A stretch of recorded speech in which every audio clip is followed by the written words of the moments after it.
배변을 보기 힘든 상황이 있잖아요. 근데 그런 상황에서 좀 급하게 좀 해결할 수 있는 방법도 있을까요? 아, 평상시에 설사를 쫙쫙 하는 사람인데 중요한 일이 있어서 설사하면 안 된다.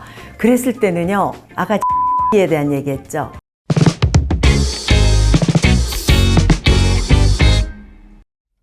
안녕하세요. 김남지 박사입니다. 오늘은 무엇을 상담하러 오셨나요? 박사님, 오늘 하루 종일 화장실만 들락날락거리고 있어요. 설사 관련해서도 상담 가능하실까요? 물론이죠. 갑자기 설사가 좀 난 것 같은데 이게 좀 왜 난 걸까요? 그럼 일단 설사의 정의부터 말씀드리고 나가는 게 좋겠죠? 설사란 하루에 대변을 3회 이상 보는 게 설사입니다. 물골변을 봤다 하더라도 하루에 한 번은 굳이 설사라 그러지 않거든요. 약간 변이 형태가 있어요. 묽은 변 아니에요. 그래도 3회 이상 보는 사람은 설사로 간주합니다. 설사가 나는 원인에는 여러 가지가 있어요. 첫 번째, 찬 것을 먹으면 설사한다. 두 번째, 찬 걸 안 먹었는데도 원래 아랫배가 차다. 그래서 설사하는 사람이 있어요. 그리고 또 세 번째, 내 몸 안에서 물줄기가 잘못되어 있다. 이거 굉장히 디테일한 부분입니다. 우리가 음식을 먹으면 위에선 탄수화물하고 단백질이 소화가 되고 12지장으로 넘어가면 지방이 분해돼요. 그 다음에 소장으로 가면 60% 정도 영양을 흡수해야 된다고 합니다. 그리고 흡수하지 못한 액상의 찌꺼기 콩팥으로 보내서 재흡수하고요.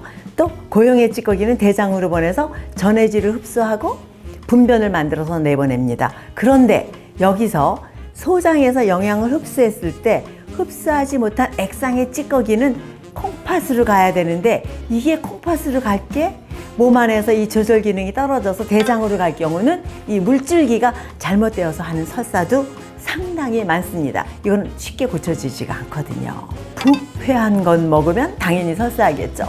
우리 몸에 해로운 게 들어왔을 때 뭔가 바깥으로 밀어내려는 게 있습니다. 부패한 거 먹었을 때 설사하는 건 당연하고, 또 부패한 거 말고라도 균이 들어가서 장에 염증을 일으켰거나 그랬을 때도 또 설사를 합니다. 또한 한 가지 더, 신경이 예민한 사람, 장뇌축이라고 이런 말이 있습니다. 장과 뇌는 직결된다라고 생각하시면 됩니다. 그래서 뭔가 신경이 예민했을 때는 그냥 평상시에 설사 안 하던 사람도 신경만 많이 쓰면 설사를 쫙 해내는 사람, 이렇게 다양한 여러 가지가 있습니다. 그러면 이게 여러 가지 이유가 있는데 좀 공통적으로 좀 예방을 할 수 있는 방법이 있을까요? 내장 평활근은 목구멍부터 항문까지 역할은 다르지만 파이프 같은 관으로 형성되어 있습니다.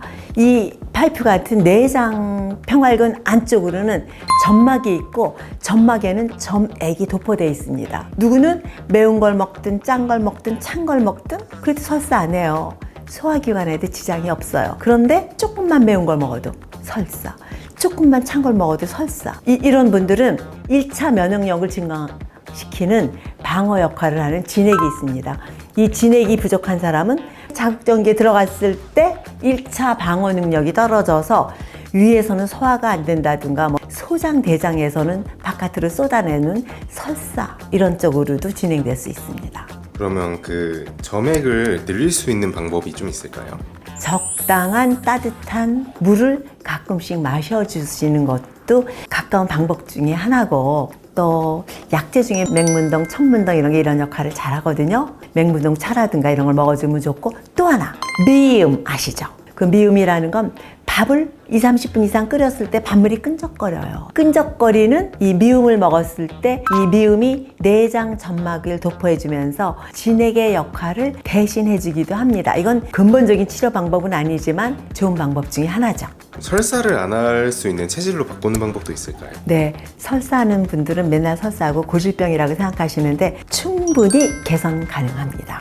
일단 소화기관 잘 돼서 소화가 내려오게 해야 되는데 이거의 역할은 간에서 도와줘야 됩니다. 간은 혈액을 저장하는 장기입니다. 여기선 왜 간의 역할을 중요하게 했냐면요, 간에서부터 소화기관으로 분비하는 소화효소가 천여 종입니다. 또 하나 중요한 거는 간은 우리 몸의 전신에 있는 근육과 힘줄과 혈관의 수축 이완을 하게 합니다.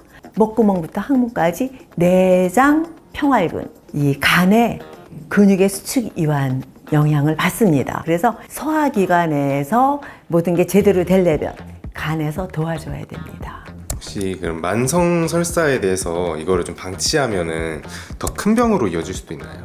네, 만성 설사가 오래되면 영양의 부족도 문제이지만 소장부터 대장까지는 수십만 개의 육모가 있어요.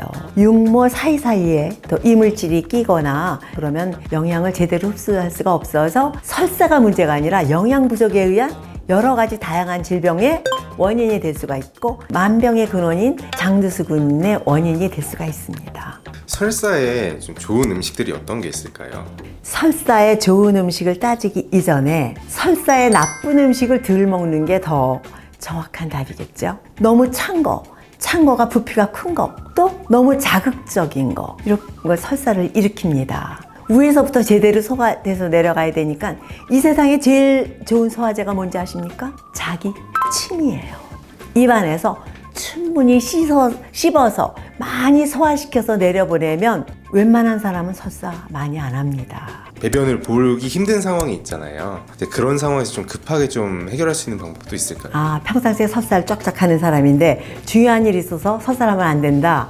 그랬을 때는요, 아까 제가 물줄기에 대한 얘기했죠. 수분이 소변으로 쫙 빠져나가게 되면 설사 좀 덜해요. 그게 아주 중요합니다. 그러니까 차소하는 사람들이 따뜻하게 인삼차 많이 잡숴주시는 게 좋고요. 또 이제 물줄기가 잘못되는 사람들은 이뇨작용이 강한 녹차를 잡수시면 물이 대변으로 쫙쫙 나가는 걸 막을 수가 있어요.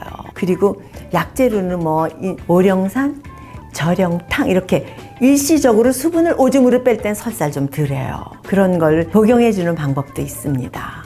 가까운 약국이라든가 한약국이라든가 한의원에 가도 다 있습니다. 그러면 가끔 급으로 설사를 하는 사람들이 여기 배 안쪽이 약간 찌릿찌릿하지 아파하는 사람들 좀 있는데 통증 같은 것처럼 찌릿찌릿하고 몸이 찬 사람의 경우는 이 방법이 아주 좋습니다. 평상시에 집에 있을 때 배우에다 담요를 덮어요. 다리비를 따끈하게 36도보다 한 40도 넘게 해서 시계바늘 방향으로 다려주세요. 그러면 딱 이렇게 뭉쳐있던 이 내장, 평활근이 이완이 돼요. 그러면서 아팠던 게 풀려요. 근육이 풀리면서 설사도 좀 덜해요. 저희가 술 마신 다음 날에 좀 배가 아프거나 설사가 나는 사람들이 있는데 왜 그런 걸까요? 맥주는 보리로 만들어요. 보리 자체가 성질이 차요. 그런데다 또 차게 먹어야지 시원해요. 맥주 마시면서 소변을 보러 화장실에 들락날락 하는 사람들은 설사 덜해요. 꼭 참고 맥주를 쫙 마시는 분들은 그 다음날 설사를 쫙쫙 해내거든요. 그랬을 땐 술을 종류를 바꿔보시는 것도 괜찮아요. 좋은 막걸리 아니면 또 좋은 포도주 그런 걸로 바꾸시면 좋고, 양이 적은 거 위스키라든가 양주 먹고는 그렇게 설사들을 좀 덜 하세요.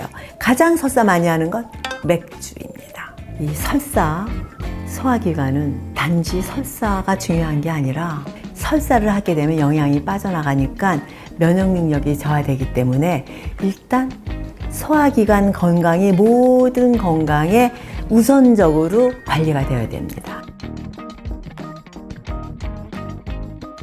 네, 박사님 감사합니다. 다음에 궁금한 거 있을 때 또 와도 될까요? 그러면 항상 제가 기다리고 있겠습니다.